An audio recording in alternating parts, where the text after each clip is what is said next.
Hello everyone, welcome back to the 100 Movies Bucket List series here on CM42 TV, the series where I chronicle my journey of film discovery, going through the 100 Movies Bucket List poster and talking about them on here.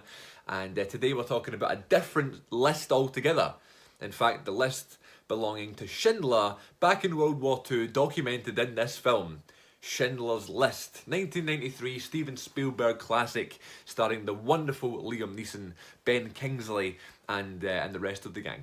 So this is, when you think of Schindler's List, this is like the war film. You know, you think of war films, you know, it's funny, there's so many classic films that, you know, you hear about or that you see growing up or you see in later life that are war films, you don't really notice until you watch them, you know, because when you've got something as like serious as a war film and you're dealing with something as sort of, you know, important and that has such high stakes and such dramatic subject matter or whatever, themes and that sort of thing, it kind of raises the stakes massively on the film itself. So even if the film is bad, if the war aspect's handled well because of all this historical information and stuff, we kind of go, oh well, we better take it seriously because it's a war-based film. Immediately going into this film, I'd never seen it before as well, this is an absolute first watch for me again, which is the beauty of this, you know, bucket list poster and this bucket list series. However, it's making me realise how many, or how little I should say, classic films I have actually seen. So it's good, it's a good thing that this is finally making me pull the trigger and go back and watch some of these films. I think the reason why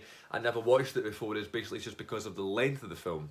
We all know, or at least I know, how I feel about long films. I feel like it's just, if it's a film over 3 hours, that's a feckin' investment.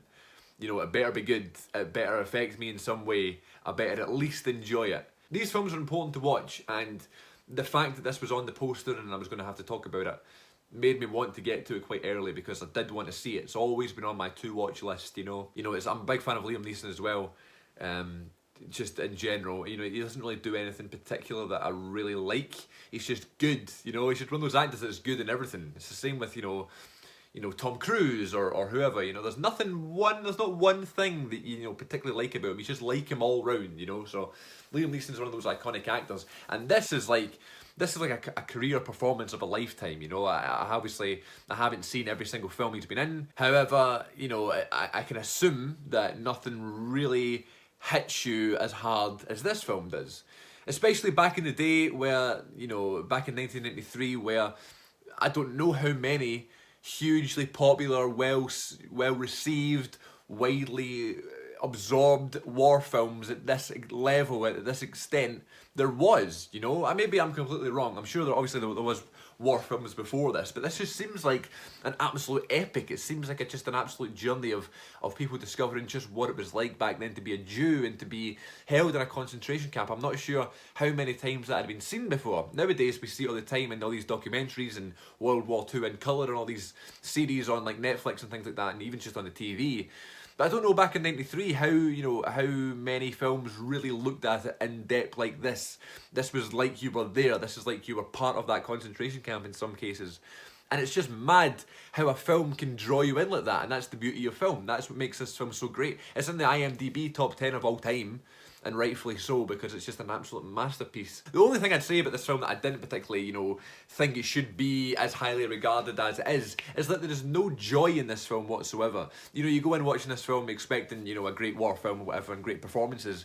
But at the end of the day, you know, at least to me anyway, if I'm watching a film, I want to take away something from it. You know, the thing I took away from this film was, you know, that it's just reiterating the fact that the Jews were hated and that the Nazis were horrible and all that stuff. And I'm taking away that Liam Neeson is one of the best actors ever and Steven Spielberg directed this masterpiece. I'm taking away these things, but like nothing there, you know, is really joyful. I wasn't like smiling at any point in the film, you know.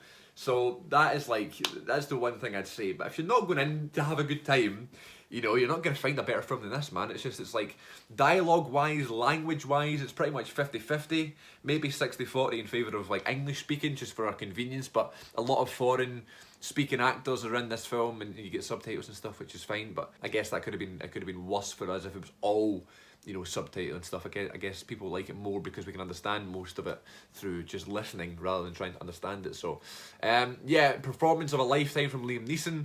Very happy I watched it. There was loads of aspects of this film that I really did enjoy, But, you know, it's one of those ones where you come out of it like, wow, like that was a fucking shift. It does affect you. And I guess, you know, that's what makes it so beautiful, and that's what makes it so great, because you come away from a film moved and you know, affected. And if that happens, I think the director's done their job pretty well. This one, Spielberg Best Director, I believe, at the Oscars that year, which is rightfully deserved. I don't know, you know, I don't know who he was up against, but yeah, it's just a crazy, crazy film. Not one I'll be visiting again soon. This is one of those films where I think I'd watch scenes on YouTube and stuff before I watch the whole film again, just because of the length and because it's so serious and it's so, you know, draining at some points, emotionally draining. I felt the same sort of feeling about A Star Is Born this year. Completely different film. But Bradley Cooper in that film, you know, he gave a performance of his life, but I wouldn't go back and watch the full film straight away because it's so emotionally draining. I'd maybe go back and watch some scenes. I've gone back and watched the performances and that from that film, but, you know, the film is so mentally and emotionally exhausting, you know, you don't kind of want to put yourself through that too often. But the two main scenes in this film that just totally, you're just moved by and just floored by at some point, of course, is the penultimate scene where Liam Neeson, because the point of the film is that he's trying to save these Jews from dying and from getting killed by employing them in Liam Neeson's factory, in Schindler's factory. He makes a list of all these Jews he wants to save, and then he sees, you know, what he's done, and he's almost, the war is over, so he's going to go to jail for what he's done. However, he kind of realises that he could have saved more Jews, and he has this moment where he just breaks down, and it's just one of the most powerful pieces of acting I've seen in a long time, especially in a film this year anyway. A film I've seen this year. It's just like, oh my god, that's just exactly how, you know, how you would imagine someone like him who's so passionate and so hardworking, but he's just been thrown into this sort of villainous role. That's how he would react, so it's mad to see that. So an amazing job by Liam, good job. But then also the scene where you see the little girl wearing the red jacket. Of course, I said this film is black and white, so you see one piece of colour. It really just has such an impact, not only on the viewer, but on the film as a whole. You know, it kind of changes the film.